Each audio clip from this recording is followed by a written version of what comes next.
All right, something kind of new and different. This is section 12.2. This is about polar coordinates.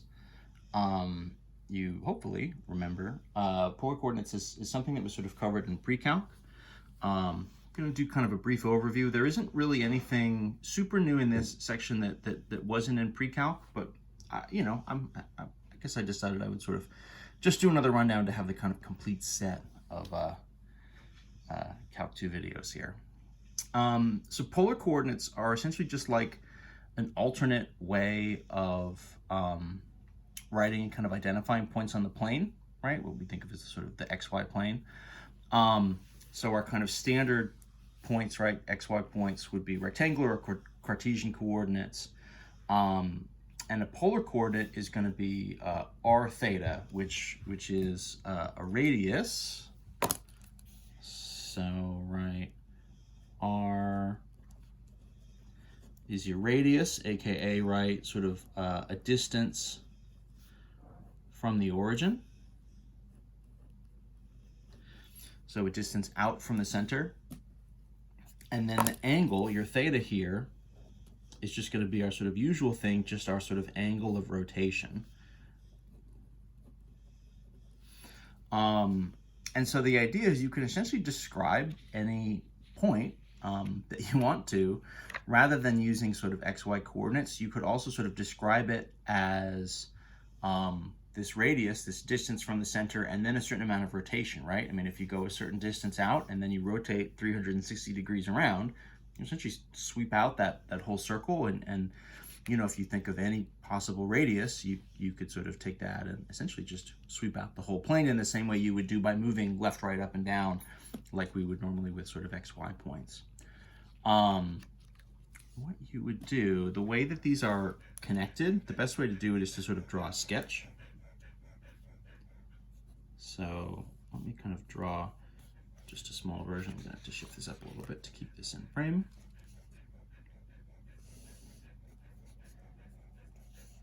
So, right, say this is my point, right? So that would mean if this is my value, kind of XY, that means this is sort of X out to here, right? And then the vertical distance would be my kind of Y value here and there. To think of this in polar coordinates, well, what you would have is this sort of distance out from the center, right, to here. That would be your radius. And you've rotated, we're doing our angles just in standard position, right? So then your rotation is sort of going, right, up from what would be 0, you're rotating up to here. And, hopefully what you're going to notice at this point is essentially, this is like, just essentially like one little line away from a right triangle, right? Just like a nice standard right triangle. And so the way that these things are all connected, right, is the height value here. Your Y value would be just this distance on the triangle. The X value, of course, would be the distance kind of out, right? So you get this nice right triangle where you sort of have X and Y on the sides and then a radius value here. Coming out of this, what this means is you have a couple different ways that these things are connected. So you have maybe the obvious sort of first thing, which would be sort of x squared plus y squared is r squared. All right, that would just be our regular like Pythagorean theorem, but just in these terms. So the radius is going to be related to the x and y coordinates, the x and y values. And then you can also do what would be some SOHCAHTOA stuff, some sort of standard trig setups. So you could take, for instance, the sine value for this angle, right? Sine would be the opposite over the hypotenuse, so that would be kind of the y value divided by the radius. And what we're going to see maybe a little bit more often here is this actually kind of converted and resolved for y. Y would be the radius times the sine value of theta. So that's a way to kind of relate the radius and the angle back to the y value. You're going to get a very, very similar thing if you look at the cosine. cosine of this angle, right, would be x divided by r, the adjacent over the hypotenuse, and then sort of by cross multiplying, that means the x value would be the radius times cosine theta. These are some of the same formulas that we used in our like trig substitutions, right, when we were sort of drawing similar types of triangles. And then the last one, we could do a tangent one as well. So this is the tangent of theta would actually be the y value divided by the x value. So that's an interesting one. What that kind of means then as an extension is, right, your arctangent, your sort of tangent inverse of y over x, you could use that as a way to solve for the angle. Now, arctangent as a function has a limits on its domain, right? It only spits out certain angles, so you're going to need to sort of use this with like quadrant info to find the angle here. So part of what I want to do just with these different formulas, these different relationships, is essentially just use them to convert back and forth between these two point systems. So let's just do a couple kind of quick examples. See if I can have this so you can actually sort of see everything. So let's just do a quick conversion here, just to sort of see what it would look like moving from one of these systems to the other, which in theory we should be able to do without too much issue. So let's take just like a standard XY coordinate. Let's do something like -2, 2.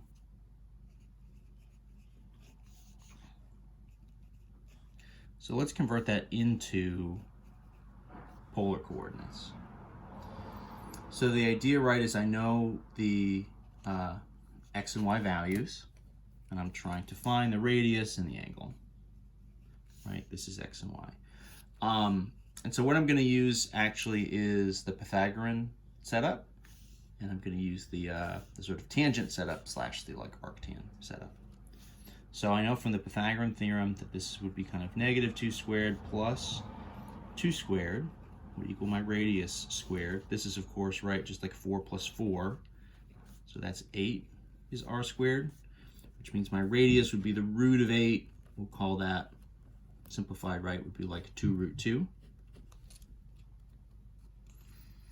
So just a little bit of sort of quick, just Pythagorean theorem kind of math. For the angle, right,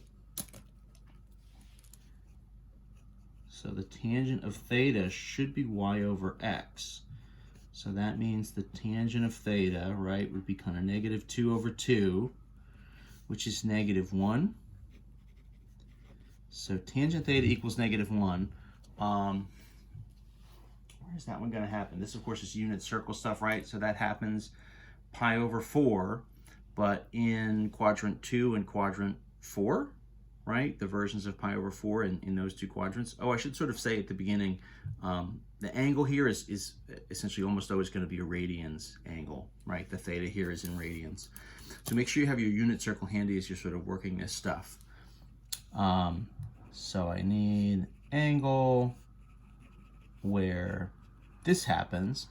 Now the point itself, -2, 2, so a negative x value would be sort of to the left, and then what, a positive y value would be shifting up. So this is in quadrant 2.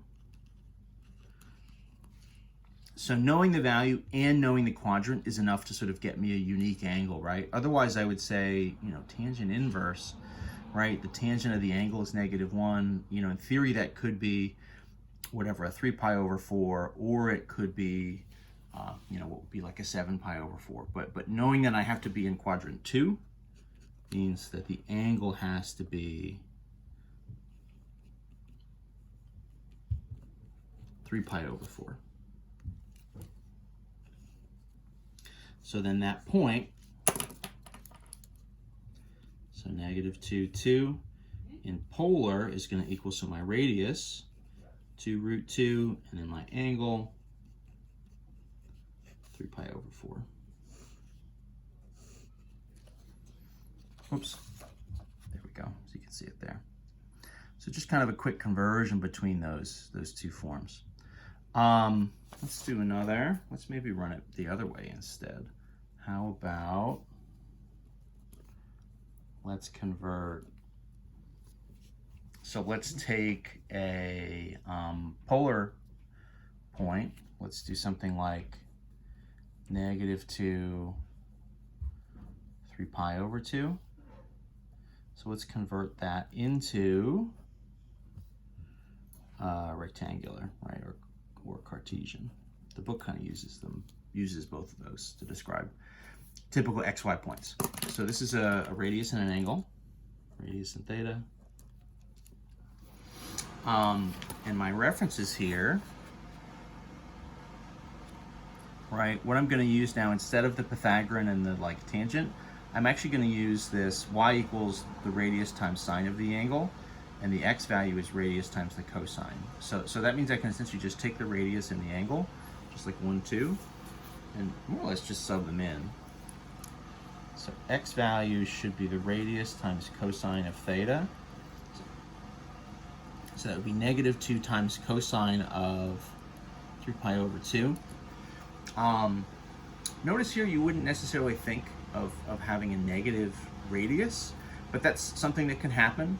But we'll actually sort of see where this is going to end up. Our angle 3 pi over 2, right, is the same thing as like 270, right, kind of 3/4 of the way around. Cosine at that value would be 0, so that's -2 times 0, so that's just 0. So my x value here is 0. The y value is the radius times sine of theta, so that's -2 times the sine at 3 pi over 2, right? The sine value at 3 pi over 2 is -1, -2 times -1, so that's actually +2. So the xy version of this point, right, so -2, 3 pi over 2, the xy version of this would be x is 0 and y is 2. Now you might say to yourself, wait a second, let's look at the graph on this for a minute. I want to just sort of show a sketch of this because it illustrates this interesting thing about sort of negative radius values. So if I sketch this, right, so we're saying 0, 2, so that's supposed to be up here. And so you might be kind of saying to yourself, okay, if the angle, right, so here's my value, 0, 2. And so in theory, this is equal to -2, but then the angle is 3 pi over 2. So how is that working? So if you rotate 3 pi over 2, right, you're going to rotate kind of 1, 2, 3, right, so 390s. So in theory, you're facing this direction. But if your radius is negative, what's going to happen is you're going to face downwards, right, face the 3 pi over 2, but you actually move in reverse. So instead of moving down 2 units, if the radius is negative, it's essentially just like a reverse button. So you're facing downwards, but then you're moving up. You're moving the opposite way, right? You face down and you move up 2 units, and you end up in that same spot. So then that's -2, 3 pi over 2. We're going to sort of dig a little deeper on different ways to kind of write polar points, because you can have a positive and a negative radius version of sort of each of your points. You can also have, obviously, different coterminal angles will give you essentially the same points. So there's a couple things here we're going to dig into and just sort of look at a little bit in the next video. But that's doing conversions, right? So converting from rectangular into polar and vice versa, right? From a polar into a rectangular. You're going to use those different setups and go from there. There's some limitations, right? We're really only going to give you angles that you can do unit circle stuff with. I'm not so much interested in like, you know, a 25-degree angle or something like that where you'd have to use a calculator. You're not going to see that. It would be typical unit circle stuff. In theory, those exist, right? But we're just not going to do them on the homeworks.